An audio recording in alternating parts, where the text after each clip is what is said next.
ఆలోచన ఆవిష్కరణగా మారింది. పంటల మీద చేసిన ప్రయోగం ఫలించింది. అంది వచ్చిన అవకాశాన్ని సద్వినియోగం చేసుకుని సాగు చేస్తే అన్నదాతకు కష్టాల ఊసే ఉండదు. సంప్రదాయ పంటలపైనే ఆధారపడకుండా మిశ్రమ పంటలు సాగు విధానం చేపడితే రైతుల అభివృద్ధికి అడుగులు పడతాయి. దీన్నే తూచా తప్పకుండా పాటిస్తూ నెలనెలా మంచి ఆదాయం పొందుతున్నారు ఏలూరు జిల్లాకు చెందిన ఓ యువ రైతు. మరి ఆయన సాగు చేస్తున్న విధానాలేంటో మనము తెలుసుకుందామా?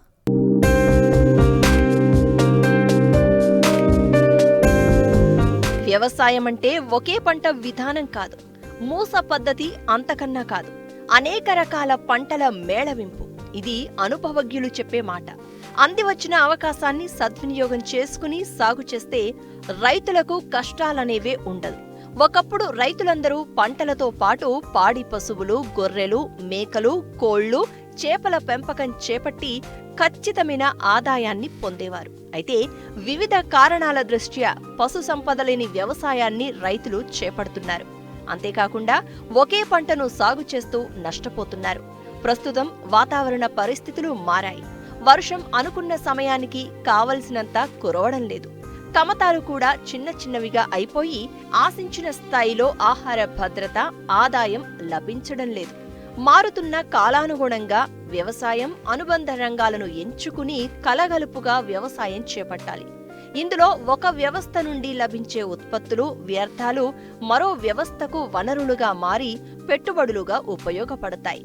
ఇది గమనించిన ఏలూరు జిల్లా ఉంగుటూరు మండలం ఎల్లపల్లి గ్రామానికి చెందిన రైతు రాజేంద్ర ప్రసాద్ ఎకరంలో సమీకృత వ్యవసాయం చేపట్టారు. 30 సెంట్లలో చేపల చెరువు తవ్వించారు.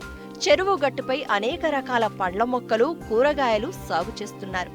ఆ పక్కనే వరి సాగు చేస్తున్నారు. ఇలా అనేక పంటల కలయికతో ఎకరంలో సమీకృత వ్యవసాయం చేస్తూ నెలకు 60,000 ఆదాయం పొందుతూ పలువురికి ఆదర్శంగా నిలుస్తున్నారు. సొంత గ్రామం వచ్చి మా నాన్నగారు ఆల్రెడీ వ్యవసాయం చేస్తున్నారండి. ఆయన దగ్గర నుంచి కొన్ని మెలకువలు నేర్చుకుని ప్రకృతి వ్యవసాయం చేయడం మొదలు పెట్టానండి. ఈ ప్రకృతి వ్యవసాయంలో ఏక పంట విధానంలో నాకు అంత ఆదాయం అనిపించలేదండి. అందుకని కొత్త వెరైటీ ఏదో చేయాలనుకున్నప్పుడు మాకు RYSS నుంచి ఫిష్ ప్యాడీ తవ్వుకోమని చెప్పారండి. గవర్నమెంట్ మాకు సబ్సిడీ ఇచ్చిందండి 55,000. అది తవ్వుకున్నాక దాంట్లో 3 రకాలుగా ఉంటుందండి. హార్టికల్చర్, ప్యాడీ, ఫిష్ 3 రకాలుగా మనం పండించుకుంటున్నామండి. ఇంటిగ్రేటెడ్ ఫార్మింగ్ సిస్టమ్ అండి అది. అందులో గట్ల మీదకి వచ్చేసి బొప్పాయి, అరటి పెట్టుకున్నామండి ప్రధాన పంటల కింద. అలాగే వెజిటేబుల్స్ అన్ని రకాలు కూడా కవర్ అయ్యేలాగా పెట్టుకున్నామండి. వీటి వల్ల నాకు ఇంట్లోకి అవుతుంది, ఆదాయం కూడా బాగా వస్తుందండి. ఇంచుమించుగా ఒక 60,000 వస్తుందండి ఓన్లీ వీటి మీదే నాకు. అలాగే ఫిష్ మీద నేను చేప పిల్లలు పెంచుతున్నానండి. పెద్దవి కాకుండా చిన్నవి పెంచుతున్నాను. అంగుళం పిల్ల వేసుకుని 2-3 అంగుళాలు వచ్చే వరకు పెంచుకుని మళ్ళీ తీసేస్తానండి. అలాగే మంత్లీ 40 డేస్కి 50 డేస్కి ఒకసారి నేను చేపలు అనేవి పట్టుకోవడం జరుగుతుందండి. గట్టు మీద వచ్చేసి సుమారుగా 30 నుంచి 40 రకాలు పండిస్తానండి నేను. అంతర పంటల కింద మామూలుగా మన ఇంట్లోకి కావాల్సిన ఫలాలు సీతాఫలం, దానిమ్మ, లక్ష్మణ ఫలం, సపోటా, మామిడి, జామ అన్నీ మనకి పైనాపిల్ ఇవన్నీ కూడా మన ఇంట్లోకి ఏది కూడా మేము మార్కెట్కి వెళ్ళి కొనుక్కునే పరిస్థితి లేకుండా అన్ని కవర్ అయ్యేలాగా వేసుకున్నానండి గట్ల మీద. ప్రకృతి సిద్ధమైన ఎరువులు వేసుకుంటానే మేము పండించుకుంటున్నానండి. మొక్కలకి చీడపీడలు ఏమైనా పడితే మేము అగ్నాస్త్రం ఇవి కొడతానండి. అలాగే కల్చర్స్ తెచ్చుకున్నానండి. కల్చర్స్ కూడా చాలా బాగా ఉపయోగపడుతున్నాయండి. నేను ఈ పంటలన్నిటికీ కూడా జీవామృతం, ఘనజీవామృతం వాడుకుంటానండి. అలాగే గ్రోత్ ప్రమోటర్స్ కింద చేప బెల్ల ద్రావణం, కోడిగుడ్డు నిమ్మరసం ఇవి వాడతానండి. పుల్లటి మజ్జిగ ఇవి వాడతానండి. కషాయాలు వచ్చేసరికి నేమాశ్రం, అగ్నాశ్రం వాడతానండి. ఇవి ఏంటంటే మనకి తక్కువ ఖర్చులో వస్తున్నాయండి. అలాగే ఎటువంటి అనారోగ్యానికి ఇవి దారి తీయవండి. న్యాచురల్గా చేస్తున్నానండి. దీనివల్ల నాకు ఇంట్లో ఆరోగ్యం బాగుంటుంది. అలాగే నా పొలం యొక్క ఆరోగ్యం కూడా బాగుంటుందండి. దీనివల్ల ప్రభుత్వం కూడా ఈ రకమైన పంటలని ఎంకరేజ్ చేసి ఇంకా దీన్ని ప్రతి రైతు కూడా వేసుకునేలాగా ముందుకు తీసుకెళ్లవలసిందిగా కోరుకుంటున్నాను. సమీకృత సాగుతో పాటే 20 సెంట్లలో ATM విధానంలో కూరగాయలు సాగు చేస్తున్నారు రైతు. ప్రతి నెల కనీసం 10 నుండి 25,000 ఆదాయం పొందే అవకాశం ఉంది.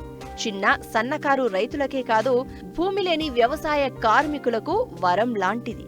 ఏటీఎం మోడల్ విధానంలో సాగు చేసిన పలు రకాల కూరగాయలు, ఆకుకూరలు 45 రోజుల నుంచే దిగుబడి రావడం ప్రారంభమవుతుంది. అలాగే నేను ఈ వ్యవసాయం చేస్తూ ఐగరాల్ సంస్థలో ఫార్మర్ సైంటిస్ట్ కోర్స్ కూడా చేస్తున్నానండి. ఈ ఫార్మర్ సైంటిస్ట్ కోర్సు చేయడం కూడా అదృష్టంగా భావిస్తున్నానండి. ఈ ఐగరాల్ సంస్థ Indo German global academy for agro ecology research and learning అండి. ఈ సంస్థ యొక్క ఉద్దేశం ఏంటంటే నేల ఆరోగ్యము, అలాగే గాలి ఆరోగ్యం, మానవుల యొక్క ఆరోగ్యం కూడా బాగుండాలనేది ఈ సంస్థ యొక్క ఉద్దేశం అండి. ప్రతి ఒక్కరు ప్రకృతి వ్యవసాయం చేస్తూ మోడల్స్ అండి, వాళ్ళు మోడల్స్ చెప్తారు. 5 లేయర్ మోడల్ అని, ఏటీఎం మోడల్ అని, అలాగే ఇంటిగ్రేటెడ్ ఫార్మింగ్ అని ఈ మోడల్స్ మనకు చెప్తారండి. ఏటీఎం మోడల్ అంటే ఎనీ టైం మనీ అండి.